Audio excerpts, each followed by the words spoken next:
Good morning, Spartans. Happy Tuesday, May 24th. You can see the agenda listed here. We'll go through some information on functionalism and deviance. Then you have the rest of the time to knock out the next section for our conversation tomorrow.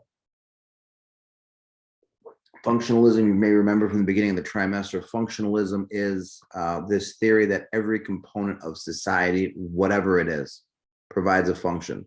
It serves a purpose. It is to have some sort of positive impact on society. Change one of those components, change part A, right? Change component A, function A, then there will be a ripple effect or a butterfly effect throughout the rest of society.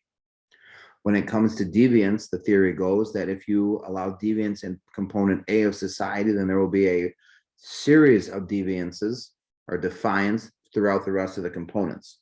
Your book gives you some obnoxious example that if a school bus driver starts skipping bus stops and students are going to start throwing rocks at the windows. Extreme, but again, functionalism, every component serves a purpose or a function. Change one component, series of impacts throughout the rest of society. There are positive impacts or positive effects of deviance. I'm going to start with dysfunctional components. It's probably the most important one to understand, even though for some reason it's not listed in your book. We have to remember that functionalism is this theory that if you change component A, there's a change in component X. And sometimes change, and society is always changing. The functionalist approach would argue, the functionalist theory would argue that if one of those functions is dysfunctional, for lack of better terms, if one of those components is not providing a service, not making improvement, is not functional, then it gets removed. And we have to understand that for that function, that dysfunctional function to be removed, there will be defiance. It comes through defiance. I mean, you could think about all the societal changes that have occurred throughout human history, right? GLBTQ movement, civil rights movement, equal rights movement for women. Doesn't matter. All of the movements that people have gone for more political rights or equal political rights or equal opportunity, all of those movements involved defiance. People actively breaking the rules to prove that component of society was dysfunctional. If there is dysfunctional for the functionalist theory, if there is dysfunction, if something is shown to be dysfunctional, then it is removed. Now, before that removal can happen, there are some unfortunate things have to happen. Norms are reinforced or reinvigorated, right? The community is reunited or is recommitted to what the beliefs are. Right? Think about those protests. Think about how many times people had to protest to continuously prove that something was dysfunctional, something was wrong in society. They had to literally win over and change the minds of people that were reinforcing or reinvigorating what the belief was. Not saying they're bad people, but this was the belief, this was the culture that they had. They thought this was the right thing to do. It took constant pressure from certain groups to get those things changed, to get those dysfunctional components removed. All right. A lot of time dysfunction comes from society having dysfunction. Think about this. You guys are graduating high school. You are expected to go to school. I would imagine some of you are expected to be involved in extracurriculars. You're expected to work. You're expected to have good grades, be athletically successful, have some financial independence. You are expected to go to a good school. You're expected to perhaps pay for it yourself. You're expected then to get a job after high school, make your own money, buy your own place, move out of your parents' house or basement. You're expected to have all of these things. You're expected to have all of these possessions, reach all of these goals. That is the expectation. Society also says that there are specific paths for you to take. Have the goal, here's the path, you follow along. Some defiance will happen. Defiance does happen when people find that the prescribed path to the specified goal is not doable, is not functional. It's dysfunctional. It's unobtainable. If it is dysfunctional, then there will be some deviance. Now, this deviance will come in a couple of different ways. One will be innovation. Your book talks about illicit acts for innovation. I don't necessarily agree with that. Yes. If a person has if the culture is you're supposed to make money, have possessions, provide for yourself, the person doesn't have a good education or a job, could they turn to illicit behavior? Sure. But there are also people who believe in a goal, but may not agree on the path to get there and take a different, still legal path to get there. I would imagine you all have friends who do very little academic work yet still manage to get good grades. It's not the most convenient path. It's not the most typical path, but maybe they do really well at tests. Maybe they're willing to not do the homework for more free time, be relaxed, not stressed out. And then when it comes time to test time, they crush it. It's still the same concept. You have people that work really hard for school and you have people that don't do anything and they get the same grade. It's two different paths to the same goal. If a path is not functional to a goal, there will be people who are deviant through the concept of ritualization. They will go through the motions. They will show up, they will do what was asked, but they will not believe that they're ever going to reach the specified goal. There's retreatism. Those are people who reject the path and the goal. They usually turn to isolation and seclusion from the rest of society. And then there's rebellion. Okay. Then there's rebellion. These are people who reject the goal and the path, and then they have a different kind of extremist view of it, an extremist goal that they create for themselves. Right? It's almost like a counterculture when we're talking about culture. And again, this is connected to functionalism because everything is connected to one another. If A is the goal and one is the path, and those two do not jive, that will cause dysfunction. That dysfunction can be a rejection of what is going on, or that dysfunction, that deviance, can cause the removal of dysfunction from society. I mean, think about this. Through most likely your entire education, you've been hearing the word four-year college. You need to go to college. It's just turned out in the last handful of years, we realize that is a dysfunctional thing to say. Not everyone needs to go to a four-year college. Not everyone should go to a four-year college. Some people are going to go to trade schools. Some people are going to learn to be plumbers and electricians, and they're going to be just fine. They're going to make plenty of money. Not to mention society needs to have those people because the kids that are going to a four-year school probably don't know how to twist a screwdriver. Okay. Everything has a connection. Everything has a purpose. Sometimes, though, there's some dysfunction there.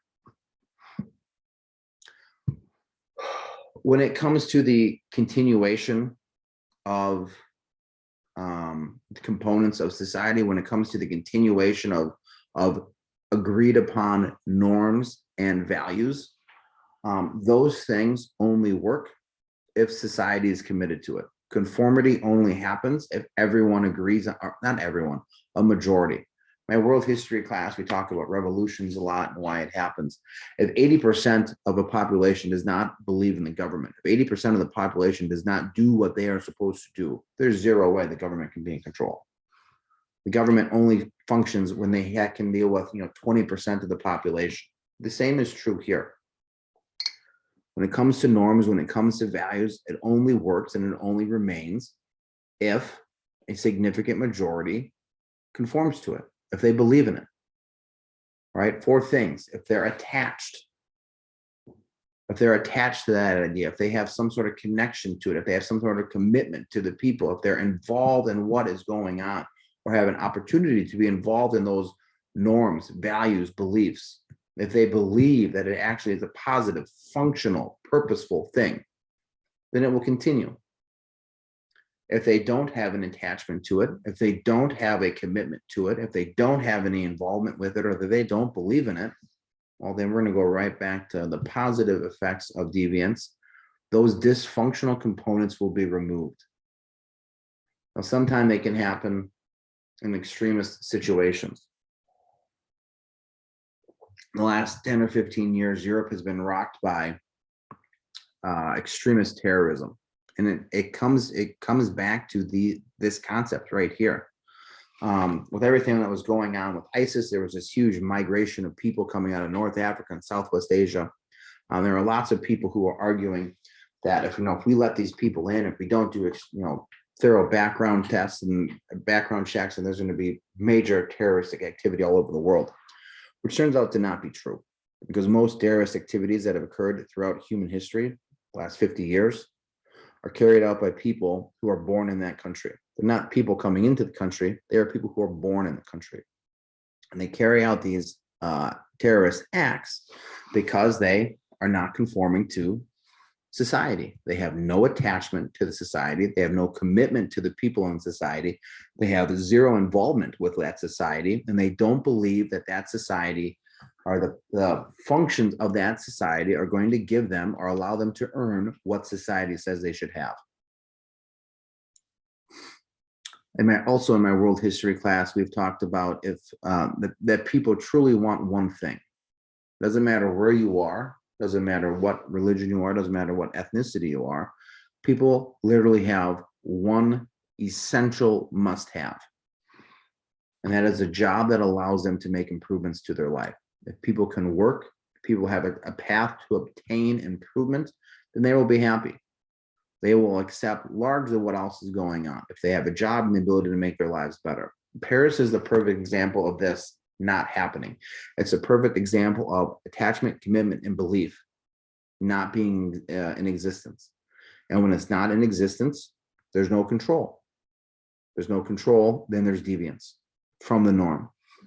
There was a newspaper in 2010, 2012, somewhere in there, called Charlie Hebdo. This was in Paris. Charlie Hebdo was a satirical newspaper that posted incendiary, insensitive, and more or less distasteful cartoons about the Prophet Muhammad. This led to a terrorist act where the newspaper was more or less shot up. Police officers were killed in the line of duty. It was kind of a bloody, awful event. But it was carried out by people who were born in Paris. It was carried out by descendants of migrants into France who were born there. These people were students. These people were community members. These people had lived in France their entire life. Yet this major act of defiance happened. This was what did we call it? An in violation of significantly important norms. They shot and killed people. It happened because these first generation Parisian born Muslims really didn't have any attachment to their community. They really didn't have any commitment to their norms or values. They didn't have any involvement to the people around them. And it's important to understand that in Paris and in a lot of these European countries, they are more desegregated. They are more prejudicial. They are more discriminatory to migrants.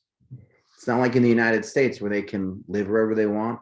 They can go to whatever school, and then they are constitutionally protected to have language services, cultural services, people who help them at school, people who help their parents find jobs. All of these things are available in the United States. It helps these migrants who come to our country feel attached to the people around them, feel committed to our values. It allows them involvement with the people around them and the values that we have. And all of these things will lead to a belief, the belief that they have an opportunity to earn a better future. Not the case in Paris. Not attached to the values, the norms of people around them. Not committed, right, to the cultural beliefs, goals, paths that the French have. Zero involvement with the community or with securing or participating in the past to achieve those goals. And there was zero belief that they really had an opportunity to better themselves, that these things in Paris or in France were meant to help them. When those things don't happen, when people do not believe that they have an opportunity to improve themselves, they can be pushed into extremist positions. I mean, think about this. If you feel that you do not have the opportunity to make your life better, then you have two choices. You can continue to suffer and go along with that path, or you can rebel. You may die, you may suffer, but you're already suffering. So this is a lateral move, but only one of those moves gives you the opportunity to make your life better. That dysfunction, that variance from the norm gives you an opportunity to improve your life. So it's a very clear choice for some people, right? Have a crappy life and suffer, or suffer but have an opportunity to make things better, to get rid of the dysfunction. Now, I'm in no way, shape, or form excusing terrorism. Obviously, that's a bad choice. It's also illegal. But if you look at human history, if you look at human history, if people feel that they do not have an opportunity to improve their life, then there will be rebellion. There will be revolution. Doesn't matter if it's the American Revolution, the Iranian Revolution, the French Revolution. If people do not feel they have an opportunity to improve their life, if they do not believe that they will be better, if they believe that they if there is no attachment, commitment, or involvement to the culture, then there will be a problem. There will be dysfunction. Sometimes that dysfunction is isolated. Sometimes that dysfunction is widespread. That is all I have for you today, ladies and gentlemen. You have, question 17 through 20. I believe there's a graphic organizer in there. You have a good rest of the day, and I will see you tomorrow. Until then, go Spartans.